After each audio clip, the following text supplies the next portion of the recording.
Welcome to the Zono Sports Show, where you know Zonos. This is the new set of Season 2 for Zono Sports, and I look forward to bringing you all more fantastic, phenomenal commentary about the sports world in general, what I think about what's going on with current issues and current events in sports. That's why I started this show. Didn't you watch the 100th episode? We're jumping right in. NCAA football kickoff was this weekend. Are you ready for some football? I know Hank Williams is. He'll be back for Monday Night Football. But first, let's talk about what went on with college football this weekend. Obviously, everybody knows it was an opening weekend. Yeah, the holiday, Labor Day, was around. So, of course, I was supposed to bring that episode yesterday on Tuesday. However, episode 101 happens to be landing on today, Wednesday. Now, can you smell the leftover scent from the first weekend of college football and everything that went on? I know I can. The showcase game was Alabama versus Florida State. We saw the promo commercials on ESPN and ABC all week long. We saw Deondre Francois, Jalen Hurts, Bo Scarborough. We even saw my man, what's the Derwin James. He's on everybody's radar as the number one pick for next year's draft. Now, let's take a moment to think about what went down in that game. Bama won that game 24-7. Defense is always the dominant factor when you play the Alabama Crimson Tide. Everybody knows that. It's not a secret. I don't know why teams act so surprised when Alabama's defense comes out and plays the way they play. They've got to figure out other things to do on offense. That's what every team's got to do. Florida State couldn't do that. They had a punt block for a TD. They had a field goal block. The defense dominated this ball game from start to finish. However, injuries were the headline, of course. Now, I saw the beginning and end of this game. I was with family this weekend for Labor Day. But I do know that Bama lost two outside linebackers, pieces that they'll need when they enter the SEC conference schedule. Now, considering it's Alabama, I'm sure they have formidable backups to replace those two outside linebackers that are missing. But granted, no team needs to lose any player who's an impact player to injury. Now, as far as Florida State goes, the biggest loss of all is for sure Deondre Francois. Now, I did see the highlight. I was fortunate enough to see the play in the third quarter where Deondre Francois gets rolled up on, has a serious detrimental knee injury that could affect his college football career. Now, remember, this guy's a sophomore. Does he come back his junior year and risk another injury? He got knocked around last year, had concussion issues, got busted up at Miami real bad. Deondre Francois getting hurt in this Alabama game is terrible for Jimbo Fisher. He'll need to blow up this entire thing that he's tried to put together since Jameis Winston left and reconfigure the whole Florida State football roster because Francois is not the guy. He can't stay healthy. And you frankly don't have an offensive line to protect this man, Deondre Francois. That's why he got busted up in the first place. There's no reason this man should be carted off on Saturday night, crying his eyes out because he no longer will be playing the rest of the season for the Florida State Seminoles. That's why we say again, you're going to pay these boys? I think not. Jalen Hurts wasn't phenomenal. 10 for 18 passing, 96 yards, 1 TD. But the running backs, they got it done. Damian Harris and Bo Scarborough, they're always bruisers on the ground. Alabama's going to win this type of matchup every single time because they're the more physical football team. That's the only way you beat Alabama is try to be the more physical football team. And you got to score on offense. Deshaun Watson showed us that last year. Louisville, they long for Lamar to stay one more year at the helm. But I will tell you what, Cardinal fans, it will not happen no matter how much you beg and plead and cringe and hope that this man will stay on the Louisville Cardinals roster. Now, they snuck out butt naked against Purdue. 35-28 against Purdue. David Pluff, the quarterback, against Brom. Oh, excuse me. If you didn't know about Jeff Brom, he is actually a disciple of Bobby Petrino. When Bobby Petrino was with Louisville back in 2003, on all those nice Orange Bowl runs, he was a part of that staff. Now, fast forward, when Bobby Petrino got his second chance at Western Kentucky, who was on that staff? Jeff Brom. So, of course, we expected Louisville to struggle in this game, but not struggle to this extent. Lamar Jackson's, he's the Heisman, but he can't do it all himself. He was the Heisman that he was last year. 30 for 46, 378 yards, no picks, 2 TDs, and he ran for 100. What more can you ask for from Lamar Jackson? Defense, you guys got to step up. Yeah, I know you guys had the interception, the pick six.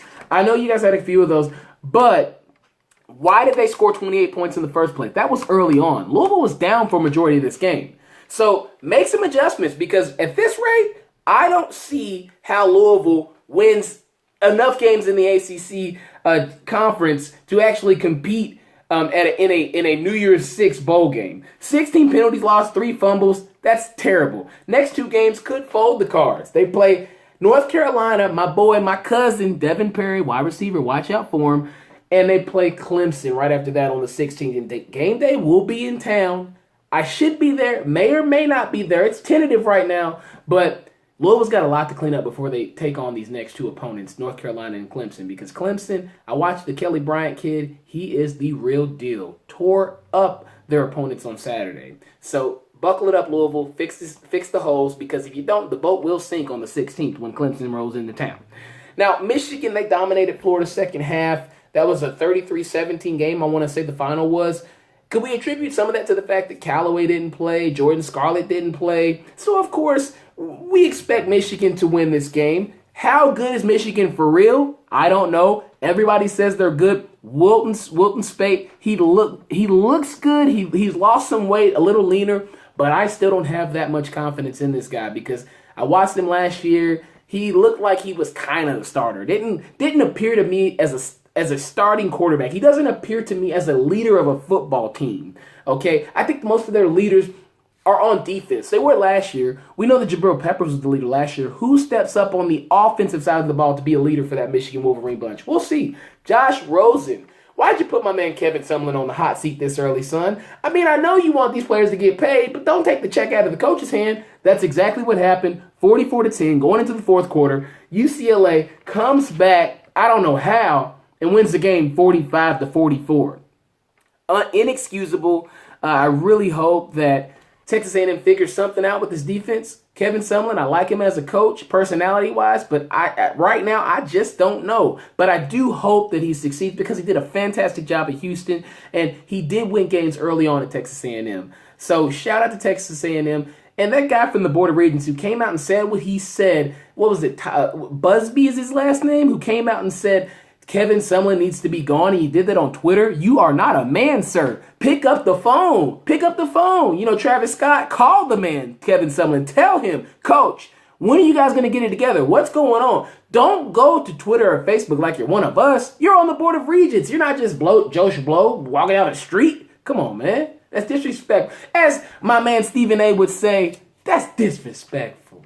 And I'd be pretty salty if I'm Kevin Sumlin. If I'm Kevin Sumlin, don't speak to me at any more functions or whatever. As long as I see you, you're just on the Board of Regents. You're not somebody that I particularly have to respect. Period. Point blank. Now, the star of the weekend for me, Caylin Newton is a godsend for Howard University. Did you see this man? 40 plus, I want to say it was a 43 or 45 point underdogs to the UNLV Rebels out in Las Vegas. So, of course, the Howard University boys, one of my alma maters, going to go out there and ball. And what did they do? They went out there and Caylin Newton engineered the largest, biggest underdog upset in college football history. Now, he went to Grady High School in Atlanta. I played ball in Atlanta. Anybody that knows about Atlanta knows that they got good players down in the metro Atlanta area. Cam Newton's from Atlanta, went to Westlake High School. Caylin Newton is a big fish in a small pond. I've said that time and time again with people I've talked about in the community, people that I've talked about in the sports world. Caylin Newton will make a difference at Howard University. Could change the landscape of recruiting up there in D.C. for the Mighty Bison. They could be on TV within the next few years, competing with the likes of North Dakota State, competing with the likes of Sam Houston State, James Madison, because they have a player like Caylin Newton. Caylin Newton single-handedly is a box office show business type name. Why? Because he's Cam Newton's little brother. So, of course, people are going to come and see Caylin Newton at that school. Of course, recruits are going to say, hey, if I go there and play with Caylin, I might see Cam. Howard University is on the come up. And Mike London, if you don't do anything with this talent, I am definitely sorry about that, sir, because if you do what you're supposed to do with this talent, like Caylin Newton, who hasn't stayed in college 3 years, I guarantee Mike London, when Caylin Newton leaves, He'll be holding up a trophy, FCS trophy, with the performance they put on the other day. And I guarantee you that Mike London will be back at the FBS level. Couldn't do it at Virginia, but Kalen Newton's probably the best quarterback he's had since he's been coaching college football as a head coach. So Kalen Newton, shout out to Kalen Newton. I might be at homecoming at Howard University here soon. Shout out to J.J. Watt in the NFL for the Houston relief efforts, raising over $10 million. It's that in itself shows that football is about connecting people, connecting one another, being there, putting yourself on the line for someone else. That's what this entire sport's about. So I really have to shout out J.J. Watt because he's done a phenomenal job within the Texans organization of doing things to help with that devastation left by Hurricane Harvey, Tropical Storm Harvey, whatever it was that dropped all that rain and hurt all those people and damaged their lives and their homes. Good job to you, J.J. Watt. Ezekiel Elliott is not the best long-term pickup for fantasy, but maybe week 1 because he's going to play. Did Jerry Jones pay? I don't know. But I know he's going to play week 1. Now, arbitrator Harold Henderson upheld a 6-game suspension from yesterday, and that puzzles me a little bit because I'm like, okay, if he's suspended 6 games, why is he playing the first game? I really hope Zeke gets back on the field soon because he's a joy to watch. People are saying, oh, the NFL wants to save money, this or that, this or that. I don't care. I just want to see the man on the field when he can get past all these different issues. I don't know what's going on with this case anymore. I don't know what the facts are. Something happened. We don't know what happened, but we do know that 6-game suspension will be upheld. So, Zeke, whenever you get back on the field, we'll see you there, sir. I know we'll see you week 1, but it'll be a while after that because I do not see them reversing this decision. Regardless whether Ezekiel Elliott likes it or not, he gonna be on that pine at some point.